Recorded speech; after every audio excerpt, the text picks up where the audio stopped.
business of answering And prayer. it all started with Pastor Nesselhub, who was in Chamberlain, South Dakota, just got happy. And the old ALC called him and said, "We'd like you to go to prison, Pastor Ed." And he said, "Nah, I don't want to do that." But the Lord kept calling, and he went to Jessup, Maryland, in a women's prison. And most of you know the story, but he knew nothing about prison, except that God's people were there too. And so he went. And he asked for the names of all those good Lutherans who were there, and they brought back 3.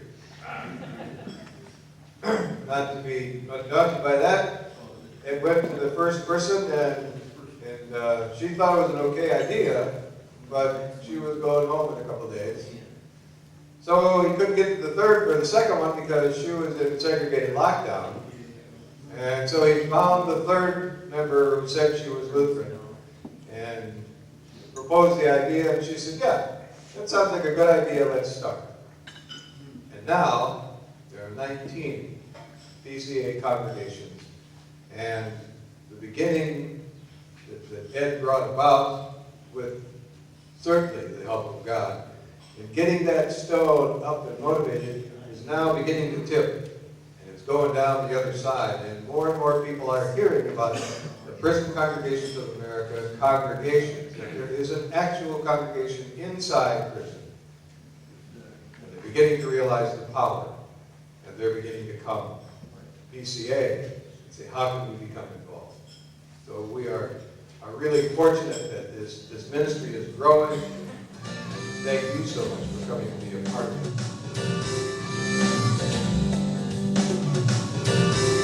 God's in the business of answering prayer, and I know He's gonna answer mine. He did it for Moses, He did it for David, He's been doing it for a long, long time. Well, if your burden's got you down, getting heavy to bear, when I take you to the Lord up above, 'cause God's in the business of answering prayer. God's in the business of love. The success of this model is tremendous. One of the challenges to us right now is the economy is a disaster around the country. And just at the time when we're having this tremendous success, it is a real financial challenge to us to really respond to all the opportunities that we have as a PCA organization. Mary is doing a tremendous job. We just went through Come and See. We had representatives from 5 states there that are interested in developing congregations. And we have to make sure that we have the resources to keep pushing it. And I want to thank every one of you for the role that you've played in that. I pray that you'll continue to do that. Work with us, bring ideas to us, and identify potential sources, because the opportunities are tremendous. That statistic, 5% of the population, 25% of the prisoners in the world, is really a disturbing statistic, I think, to all of us. We can do something about that. The work in the prison congregations is having a tremendous impact, and I think that it's just the beginning of what can be and will be done. So. Each congregation has its own wonderful personality. Some of that comes from the kind of prison it is, some of it comes from the men or women who are there, and some of that comes from the pastor who leads them. But the thing they have most in common is Jesus. Except at New Beginnings Church, and it's not there anymore, there used to be a sparkle that was just there that nobody else had. And until I found out that her name was really Sprinkle. But Christy Sprinkle still sparkles, and I'd like you to welcome a former member of New Beginnings Church at the Denver Women's Correctional Facility, the wonderful, sparkly Miss Christy Sprinkle. This is truly a privilege, an honor, and a blessing to be able to share my story with all you folks. Prior to February 1st of 2006, I was considered a queen pin. My life was extreme and very dangerous. I sold a lot of drugs, I did a lot of drugs, and I made a whole lot of money. I did this for about 30 years. I had a serious addiction to money, drugs, power, and control. This time I was in deep. The demand for my drugs was enormous. You would think somebody would be happy with all this power, control, and money. I was miserable, and I knew there was no way out. I'm going to say 2 days, 3 days before February 1st, I had asked God, please, please God, remove all evil and harm from my life. It was almost instantaneously. I got pulled over by the police. I told the officer, thank you very much. He said, Sprinkle, you're going to do the rest of your life in prison. I said, all I know is that I don't have to deal drugs anymore or do them ever again. Let me just tell you, this would be my 4th time going to prison. I arrived to prison absolutely broken. I have all types of feelings and emotions. I feel abandoned, scared, alone, hurt, sad, pain, betrayed. It's bad. What do I do now? How am I going to spend my time the rest of my life? I had serious issues and behaviors. I had made a decision to take advantage of what the state of Colorado had to offer me. First thing I did was sign up for drug treatment. Second thing I did was sign up for a forgiveness class. I had a whole lot of forgiveness to do, and a whole lot of forgiveness to ask for. That's where I met Pastor Emily Carden. She immediately brought light into a very dark space. It was like magic. Her smile, her aura, her compassion for the love of the kids, and her teaching of her class. She was the best thing that had ever happened to me. I felt like I could breathe. She invited me to her church, New Beginnings Church, on Friday night.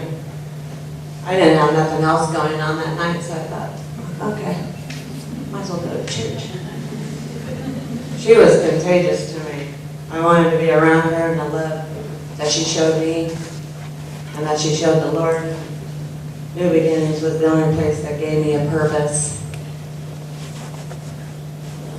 Pastor Emily believed in me.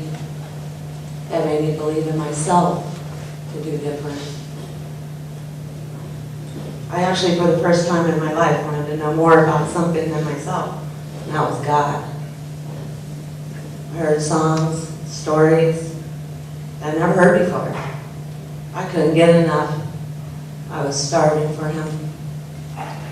I got higher on God than I have ever on any drug, and I'm still high today. It gave me honest hope, reason, stillness. The seed was planted in me like concrete. I loved worshiping and Bible study. I loved how the Holy Spirit was so present. My relationship with the Lord became very intimate and very profound. I had always said, Lord, if I can get out of this place, I'd like to be out by the time I'm 40 years old.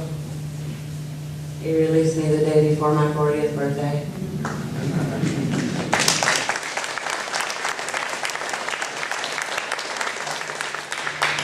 So I get out of prison.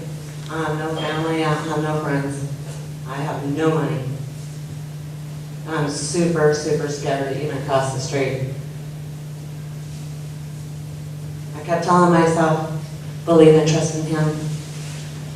He will show you the way. Pastor Emily was to do a service on the outside at a church, Holy Trinity Lutheran Church. I go in church, I sit down, I enjoy the service. I sit quietly and very humble. My eyes were fresh and wide open. Wow, is this what it's really like? It took my breath away. It took me about 4 months to dry my tears. I am free, and I am right where I'm supposed to be. I get involved with my community, my church, and I overheard a man talking in a committee meeting one day about Habitat for Humanity. I asked him, do you think I could qualify for something like that? My house was built by all women. It's 5-star energy rated, it's affordable, and it's mine. They dedicated it 2 days before Christmas. The feeling of the day of, I felt, who's going to show up in my dedication? It was weird. It was just like, who's going to take time out of a busy day to come support me? It was a packed house. There was over 100 people. Plus Channel 4 News was there. So the whole world showed up that day. There was one in particular person that was there.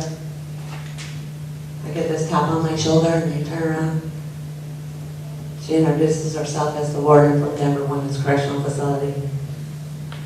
We instantly shared tears. Then she asked me if I could come back to the prison and volunteer.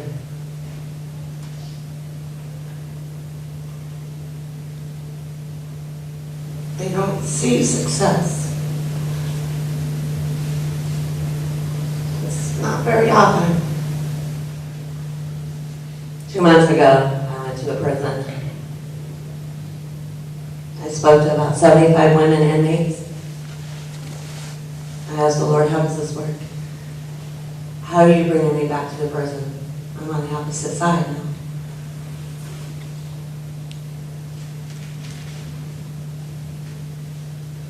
I let them know everything is possible with God. I knew it was a place that I would never, ever live again. It sealed the deal. I knew it was over for me. What prison would be without church? It would be a very dark place. There would be no place to worship.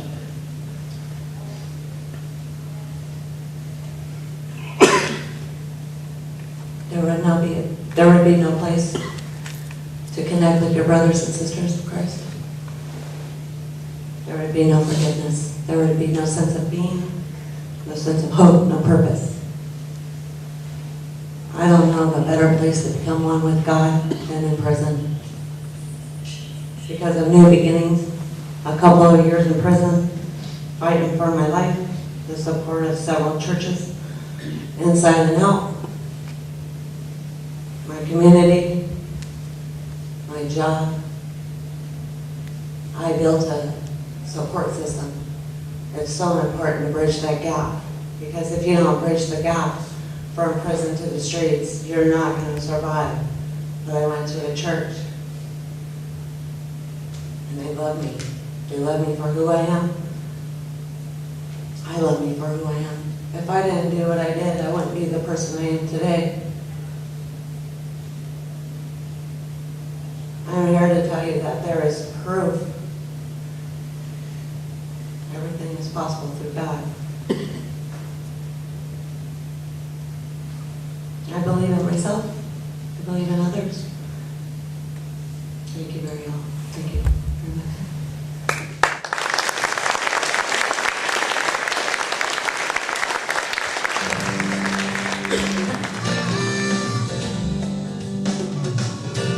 What you have just seen are highlights from our annual Partners at the Cross benefit banquet in InGathering, at which staff, board, and supporters of PCA come together to celebrate the work that we have done in the past year and to look forward to what lies before us. The congregation itself is made up of inmate members who participate in worship, leadership, problem solving, Bible study, mission work, and evangelism. This congregation is led by a pastor that is trained and called by his or her denomination from the outside. And thirdly, the congregation is supported as worship guests, but also financially by churches on the outside. This PCA model creates a healthy environment in which the inmate members can grow and mature in their faith. And when they leave, as 95% of them will, they will bring with them not only a faith and a brother or sisterhood that they would have never dreamed possible, but also a skill set that will help them to survive on the outside. This ministry matters, and we need your support. We need your moral support, we need your prayer support, and we need your financial support. With your support, at our next Partners at the Cross benefit banquet, we will celebrate more congregations, more than what we have in 12 states already, representing 8 denominations. Someday, we'll have congregations in 50 states, and who knows how many denominations. Join us. This ministry matters. Thank you. God's in the business of answering prayer, and I know He's gonna answer mine. He did it for Moses, He did it for David, He's been doing it for a long time.